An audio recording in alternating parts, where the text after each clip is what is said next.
balik sebuah kampung kecil di Subang, tersembunyi kisah luar biasa dari seorang tokoh yang tak asing lagi di Jawa Barat. Tempat ini bukan hanya sekedar rumah, tapi simbol filosofi hidup Sunda, nilai-nilai leluhur dan perjuangan yang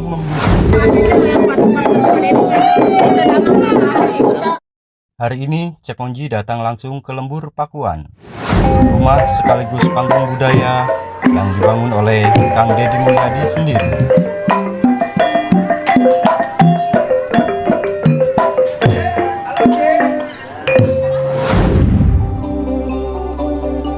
Apa yang membuat tempat ini begitu istimewa dan bagaimana nilai-nilai lokal bisa hidup kembali di tengah modernisasi? Ceponji akan telusuri langsung dari tanah kelahiran hingga janji budaya Sunda.